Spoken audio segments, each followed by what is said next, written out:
I grew up in a small Pennsylvania town where Halloween smelled like wet leaves and cheap caramel, and everybody's porch light was basically a traffic signal. Our cul-de-sac had simple rules we never wrote down. Light on means knock, light off means skip. Don't cut across Mr. Krause's lawn unless you want him to yell. And if you count 11, 12, 13 too fast in Ghost in the Graveyard, you're it again next round. No one taught us that. It just lived in the neighborhood the way cracks live in the sidewalk. We were sixth graders in costumes that itched. I was a sheet ghost with crooked eye holes, Lily a vampire with plastic fangs that made her lisp, Nick a football player because Nick is always a football player. A couple of little kids trailed us with pumpkin buckets, half guests, half responsibilities. After trick-or-treating, we always ended with Ghost in the Graveyard. One kid hides as the ghost, everybody else counts by the big maple, then we spread out and try to spot them before sprinting to base, the triangle of porch light on Mrs. Alder's steps. She kept the door on the chain and the TV low, like she was lending us a piece of her living room as safe. That year, the cold bit earlier than usual. I remember Lily tugging on lace gloves and saying, "Don't lose count this time. Last year, Sammy disappeared and swore he could hear us counting wrong." Nick said he fell in the ditch and we laughed, but it sounded thin. Somewhere a single firework popped too soon and left the dark feeling heavier when it came back. You notice dumb details on nights like that. The squeak of plastic masks, the sticky fingers, the TV glow on curtains. Halloween always made the street feel crowded with more footsteps than you could see. We told ourselves that was the point. We circled the maple. Someone said, "Ready?" And we were, or thought we were. He was just there when we looked up, a kid we didn't know, standing a step outside the circle like he wasn't sure if he was allowed. Faded green jacket, sleeves too short, a white plastic rabbit mask with a hairline crack along one cheek, elastic retied with string. Warm breath filmed the eye holes so you couldn't see anything behind them. "Where'd you come from?" Nick asked. The kid nodded toward Hammond Street. Lots of military families rotated through there. New faces were normal. "Can I play?" he asked, each word careful, like he was trying not to mess up. "Sure," Lily said, popping a glow bracelet and handing it over. "You count." He pressed his forehead to the maple, like we all did, and started. 1, 2, 3, slow enough that it felt like a choice. We scattered, sheets snagging on bushes, capes flapping, someone shushing the littles. Even as I cut across yards, I could hear him, not loud, clear. 4, 5, 6. The numbers seemed to carry without coming from a direction. 7, 8, 9, then quiet. A witch cackle looped and died somewhere down the block. 10 floated out finally, soft where it should have been a shout.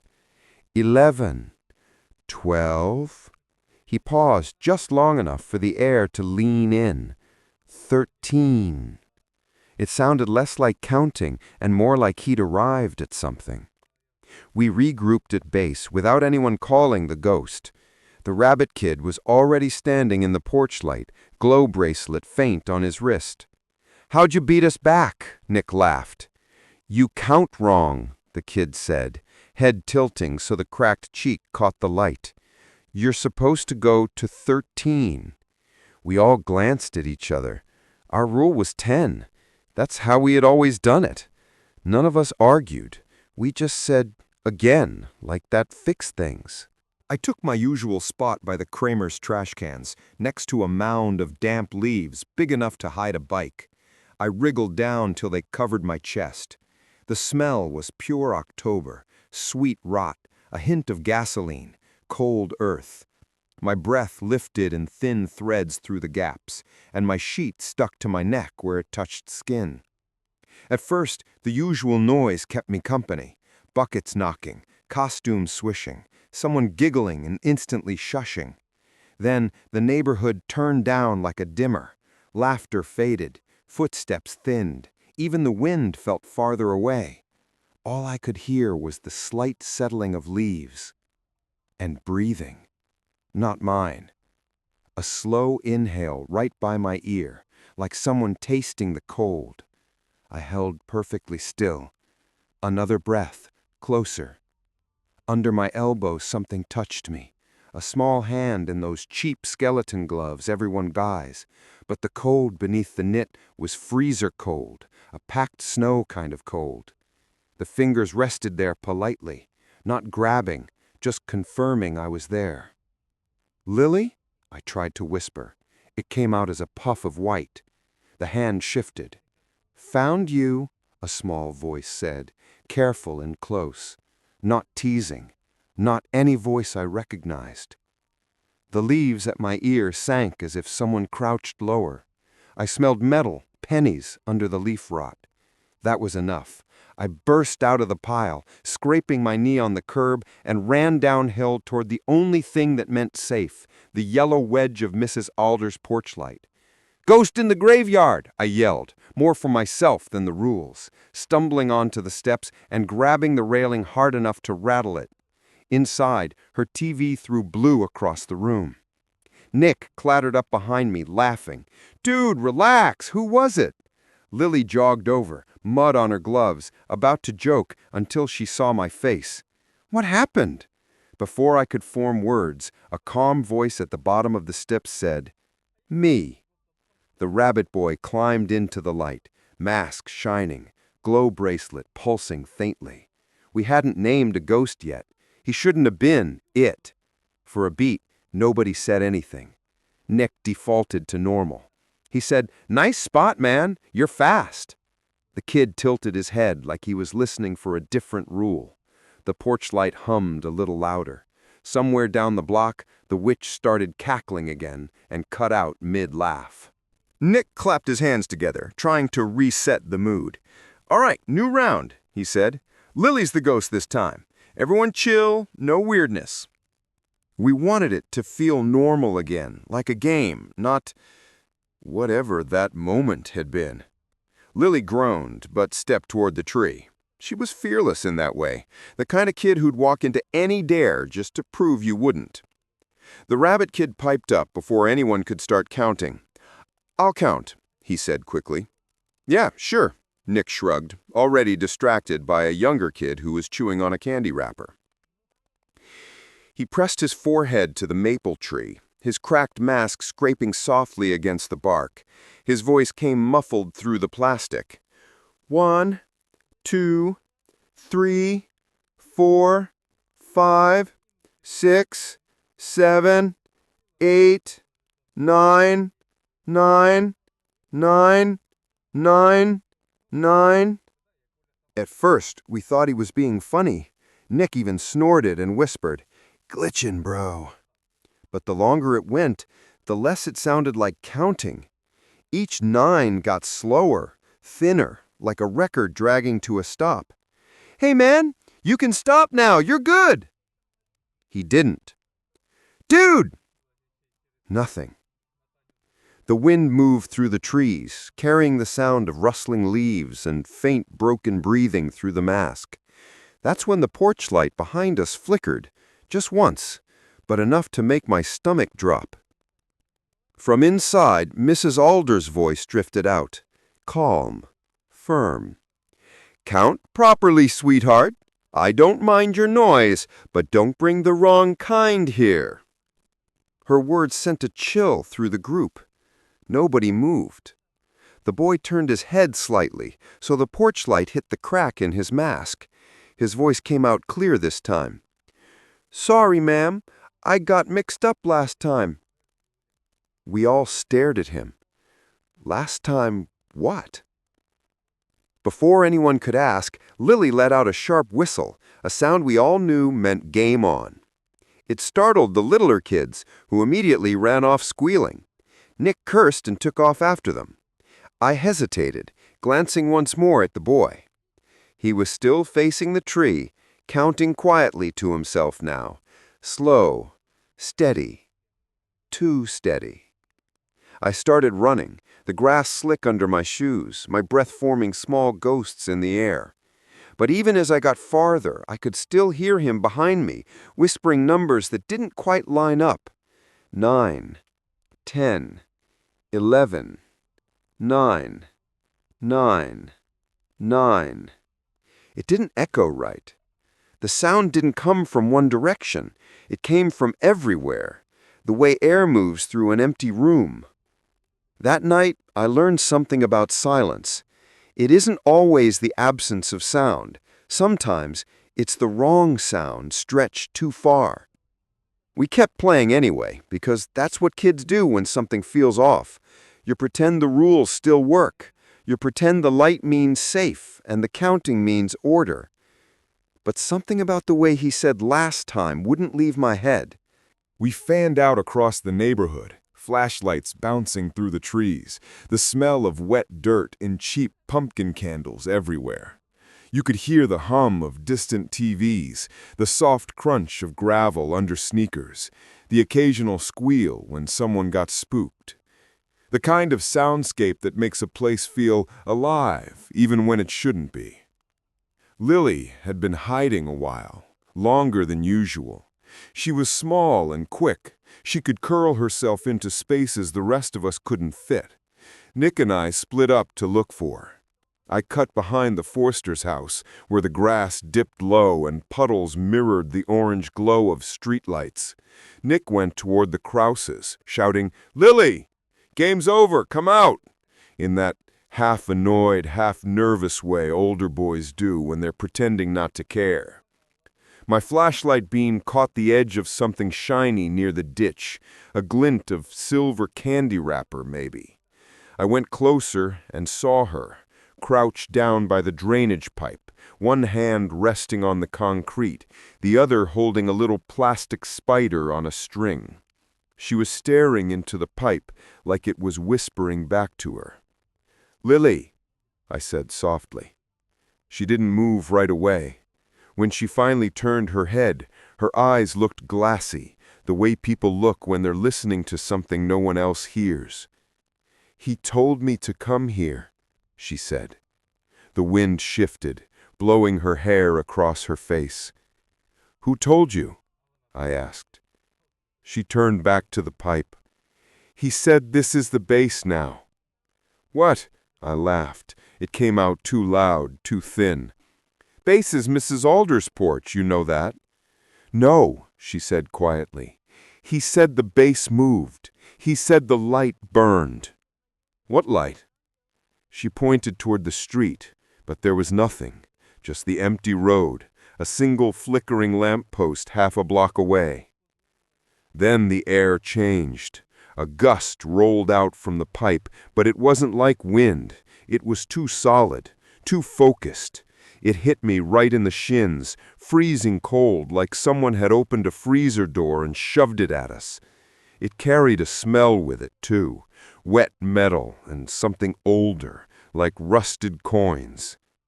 "Okay, let's go," I said, reaching for her arm. Her skin was warm, clammy. She didn't resist exactly, just stood up slow, like she didn't really want to leave. We started walking back, but every few steps she looked over her shoulder. I asked why. "He said not to go far," she whispered. "He said we can't change base." Her voice trembled on that last word, like she was repeating something instead of saying it herself. When we got to the porch, Mrs. Alder was standing behind the screen door again, that old blanket wrapped around her shoulders. She didn't look surprised to see us. "Stay where the light can find you," she said, simply, as if it were part of the game. I nodded, not sure why. Lily just kept staring down the street, her expression blank. That's when I realized her glow bracelet, the one she always wore, was gone. I looked back toward the ditch. For half a second, I thought I saw a faint green shimmer deep inside the pipe, like the bracelet was still glowing there in the dark, pulsing slow, like something breathing. I blinked, and it was gone. Lily shivered, rubbing her hands together. "He said he doesn't like the dark," she murmured. "Who?" She didn't answer. She just looked at the ground and said, 13. When we got back to our porch, Mrs. Alder was already waiting for us. She stood just behind the screen door, wrapped in that old plaid blanket she always wore like armor. The porch light behind her buzzed softly, the kind of yellow light that hums when the bulb's too old but still refuses to die. It flickered once, and her shadow moved across the wall like a curtain being pulled. She pushed the door open halfway and said, "You kids still out here playing that graveyard game?"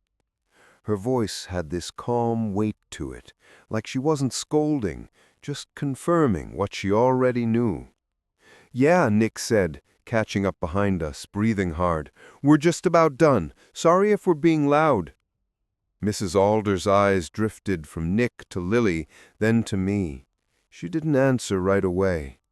Then she sighed, a long, tired sound that seemed to come from somewhere far away.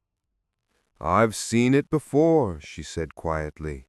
"Same game, same night, long time ago." I remember the way the wind moved right then, like it paused to listen. "In 1979, she said, looking past us toward the street. "Kids used to play out here, too. Different houses, same map. One boy went missing that Halloween night. Name was Benny." She shifted her blanket higher on her shoulders. "Said her mama bought him one of those rabbit masks at the church fair. Cheap plastic thing. Said it pinched his cheeks when he smiled." The porch light flickered again. Lily stepped closer to me. "What happened to him?" I asked. Mrs. Alder's eyes found mine, steady but strange. "Nobody really knows. They thought maybe he ran away. His daddy was gone by then, and folks figured he'd gone looking. But I remember that boy. He didn't run. He waited." The word hung there like frost. She looked back toward the pipe down the street, though I hadn't mentioned it. "They said they heard him countin' that night, after midnight. Countin' wrong." She closed the screen door gently, the latch clicking into place. "That's when they stopped playin' around here, till you kids brought it back." I felt my stomach turn. "You mean he disappeared while they were playing Ghost in the Graveyard?" She didn't answer. Instead, she reached out, switched the porch light off and then back on again. "Light means safe," she said. "Always has. But you have to count proper, and you have to play by the rules. That's how you keep the door shut." "The door?" Nick asked. Mrs. Alder gave the smallest nod. "That's between here and wherever they end up when they stop counting." The air was colder now. I swear the temperature dropped right there on the porch. I could see my breath again, even though it hadn't been that cold minutes before.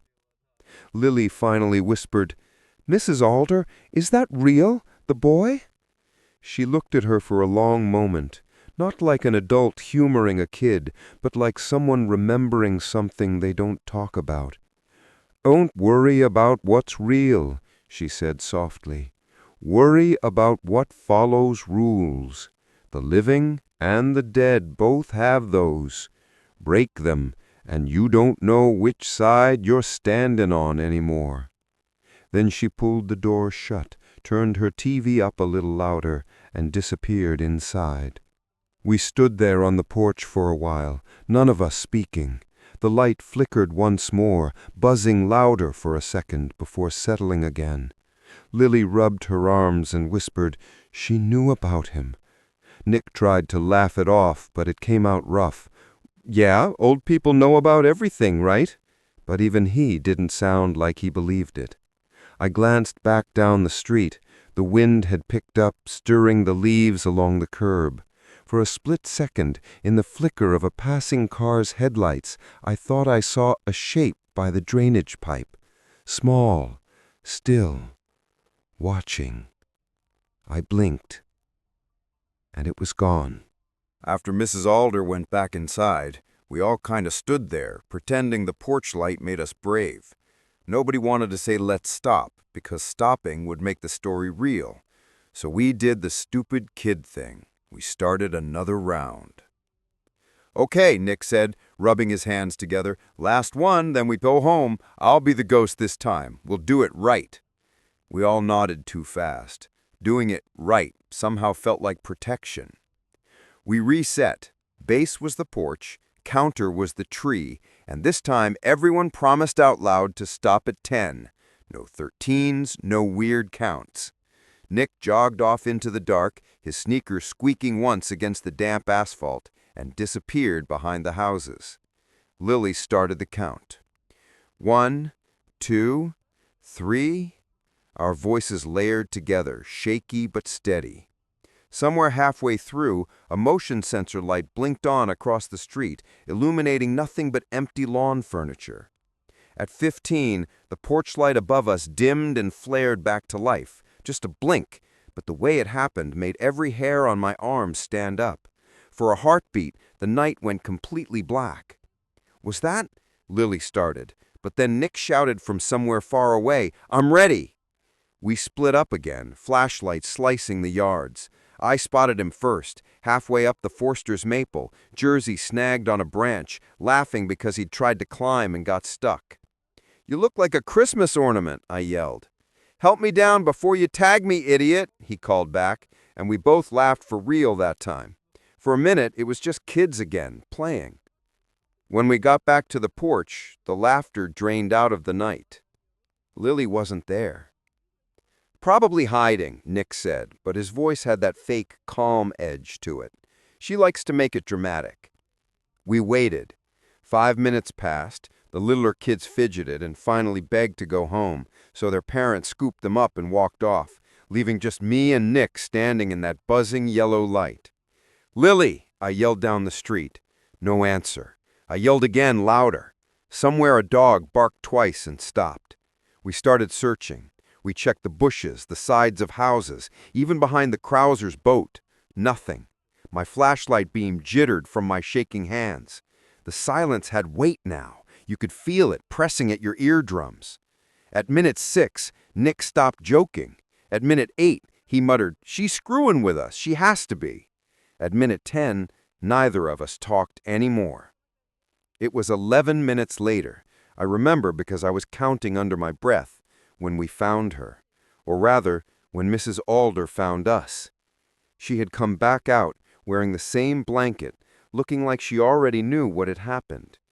She said, "Look for what you lost like it's already found," and pointed down Hammond Street.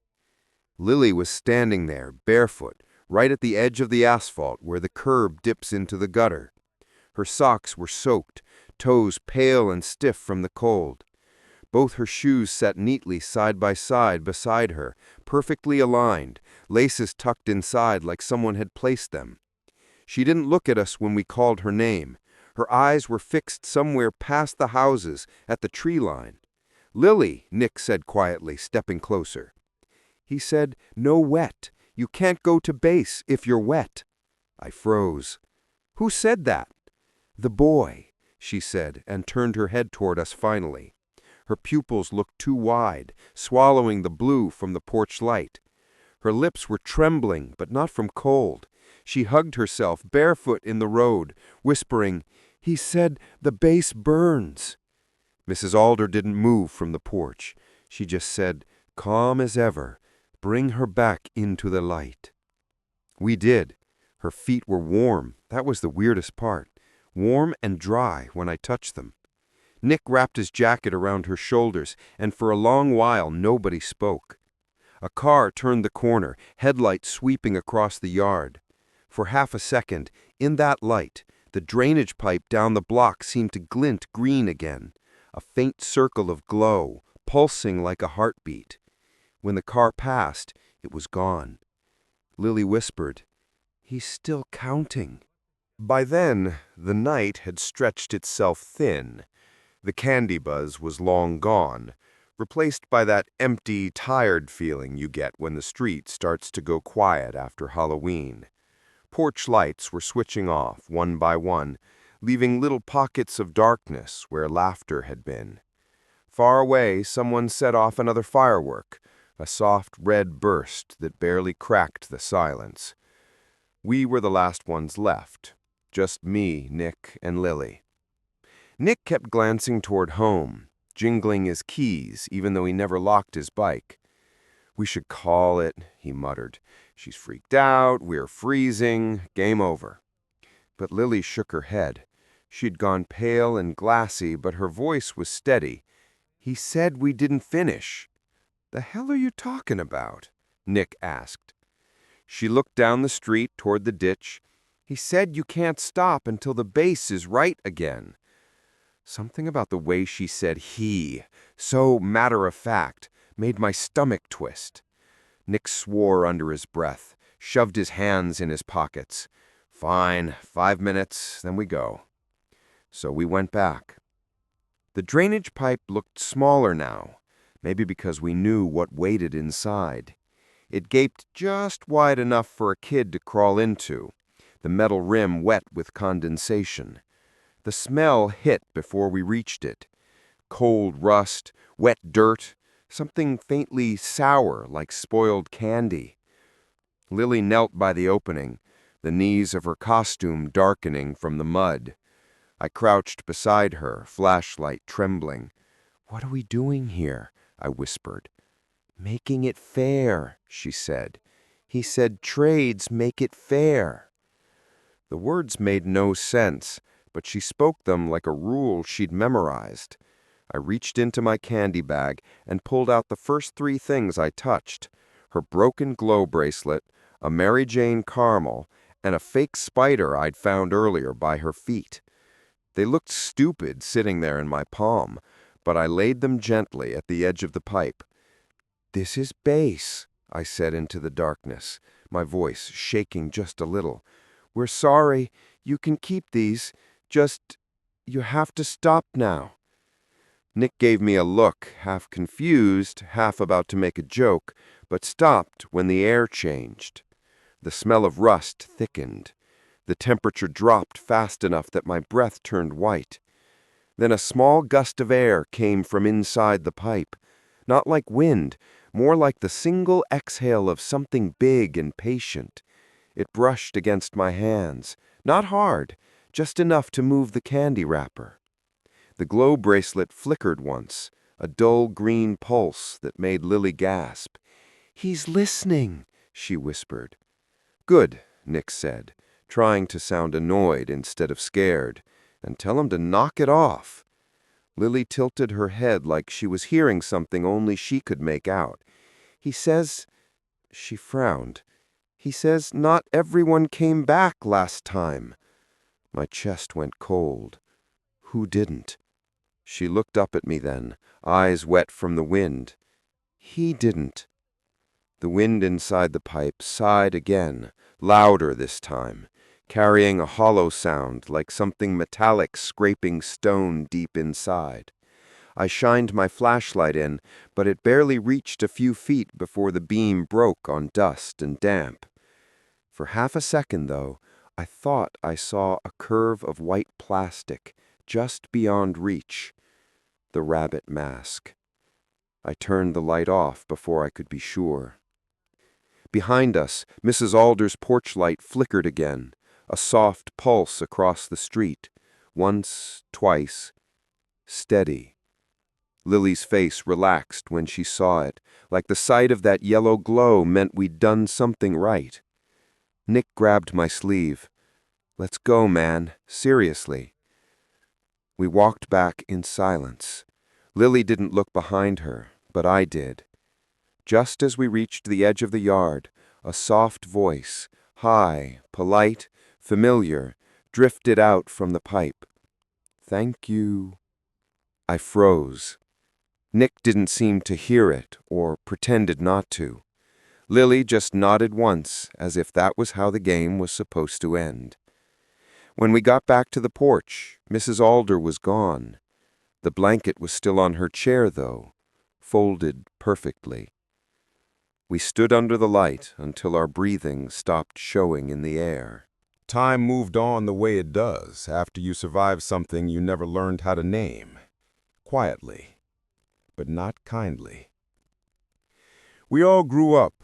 The next Halloween came and went, but none of us played ghost in the graveyard again. The little kids did, but we didn't join. When someone suggested it, we'd make excuses. Too old, too cold, too dumb. Truth was, none of us could stand the sound of counting after dark. By the time I hit high school, Lily's family had moved to Arizona. Her mom got a job out there, something with real estate. We texted for a while, then less and less. She sent me a photo once, her in a red hoodie, sun glaring behind her. I zoomed in on her wrist out of habit. No glow bracelet, just a faint line of tan where one might have been. Nick stayed. He always stayed. He played varsity, then started helping coach after graduation. I'd see him sometimes at the gas station or the diner on Route 12, always in some version of that same football jacket. He'd grin and say, "Remember that dumb ghost game?" and laugh like he wasn't the one who used to count under his breath when it got too quiet. As for me, I left for college, a few towns over, then came back for a while when my dad got sick. The cul-de-sac felt smaller each time I returned, like it was folding in on itself. The Forsters sold their house. The Kramer's Reaper decoration finally cracked in half and stayed that way until somebody hauled it off for scrap. The maple we used to count under got trimmed down after a storm, just a stump now. Mrs. Alder passed the summer I turned 25. The obituary said she died peacefully at home. They listed no next of kin, no surviving family, just her address, the one that still smelled like burnt coffee and cinnamon when you walked by.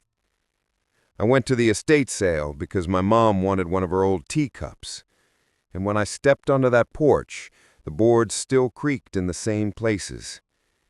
The new owner had replaced the porch light with a motion sensor, but I swear it flickered on before I even moved. That winter I came home again, just a quick visit for Thanksgiving. One night, unable to sleep, I walked out with my hands in my hoodie pockets, following the same loop down Hammond Street. The cold cut clean, and the snow squeaked under my boots. When I reached the drainage pipe, I stopped. I don't know why. It was smaller than I remembered, half filled with ice and dead leaves. The metal rim had rusted orange-brown, and a vine hung across the opening like a curtain. I stood there for a long time, feeling stupid, like a grown man haunted by a children's game. But some part of me, the part that still counted steps between cracks on sidewalks, whispered, "Do it right this time." So I did. I pressed my hand to the cold rim of the pipe and said softly, "We're here. We're counting right this time." I started. 1, 2, 3. The air inside the pipe made a faint hollow echo with each number, like the sound was looping back late. When I reached 13, a quiet laugh caught somewhere behind my ribs. Not mine. It was so faint I thought it might have been the wind. Then something rolled out from the dark, slow, deliberate, stopping against my boot. A nickel. I bent down and picked it up. It was warm, impossibly warm, like it had been in someone's pocket. The year stamped on it, 1979. My throat tightened. I turned it over in my palm. The coin smelt faintly of metal and dust, and I swear it left a clean spot in my skin, like it had erased the cold where it touched. Headlights passed from a distant car, briefly lighting the street. In that flash, I thought I saw a small figure near the tree line, too short to be an adult, too still to be a kid. the cracked curve of white plastic, just catching the light. Then the car turned the corner, and there was nothing there. I slipped the nickel into my wallet behind my driver's license. It's still there, pressed flat like it belongs, edges faintly polished from handling. Every year since, around Halloween, I find myself turning it over in my hand, feeling that faint trace of warmth that never quite goes away. I tell myself it's just body heat, friction, something normal. But some nights, when the air outside smells like leaves and cold metal, I could swear I hear someone whispering from far away, patient, steady, still counting. 9, 9, 9. It's strange how certain sounds stick with you long after you forget faces. For me, it's the rhythm of counting. I still can't stand hearing someone say numbers slowly. Not on TV, not in a song, not even in the gym when people count reps. It makes something tighten behind my ribs, like a muscle that never healed right. This Halloween, I came home again. Maybe out of guilt, maybe nostalgia. The town looked the same. Those small, square houses with new mailboxes, but the same old cracks in their driveways. Kids still went door to door, but their costumes glowed now.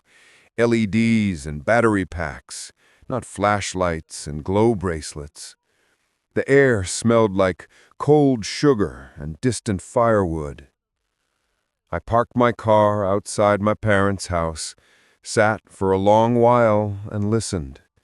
You can tell the difference between Halloween noise and silence. The first one's full of life, giggles, candy wrappers, wind in the gutters. The other is what comes after, when the neighborhood exhales. That's when I walked down the street toward the old drainage pipe. The streetlights hummed softly overhead, their orange halos making the frost sparkle. Every step felt too loud. When I reached the pipe, I saw it had changed again. The metal was more rust than silver now, the inside choked with vines and damp leaves. But I swear on my life, a faint green glow still pulsed somewhere deep inside, weak and steady, like a heartbeat under skin. I knelt down. The air smelled like rust and cold stone, same as it always had. "Hey," I said, quietly. "It's me." The words fogged out of my mouth and hung there, slow to fade. I felt stupid for talking to an empty pipe. Stupid and a little afraid that something might answer. I took 3 things from my jacket pocket. Nick's old whistle, bent and dull, a thin black ribbon Lily had mailed me last year with no note, and a torn strip from the white sheet my mom had kept in a box all these years, my old ghost costume. I laid them at the pipe's edge, forming a little triangle. "You can come with us now.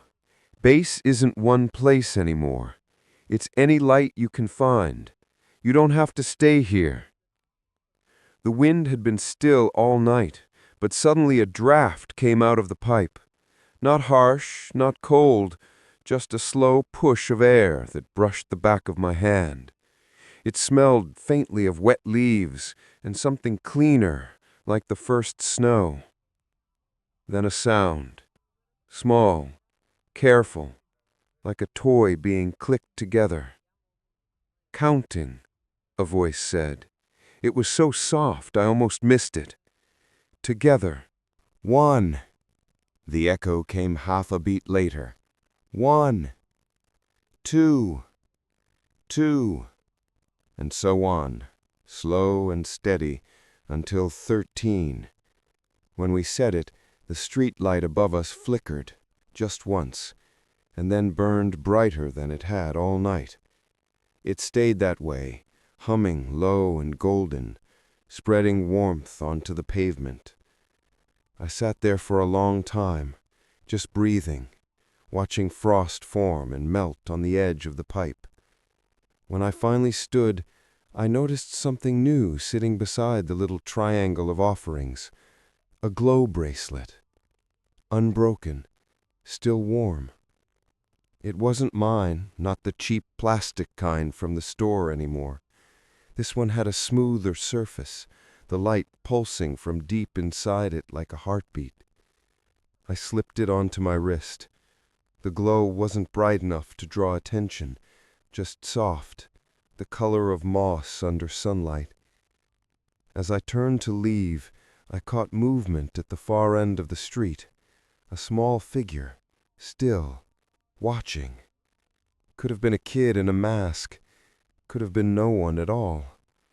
But when I blinked, the shape was gone, and only the wind moved through the trees. Back home, I sat in my car with the bracelet dimming slowly against my wrist. I thought about that night years ago, about the laughter, the counting, the way the air changed. Maybe he wasn't trying to scare us. Maybe he just wanted the game finished, the rules followed, the numbers right. Maybe some ghosts don't haunt places. Maybe they haunt mistakes.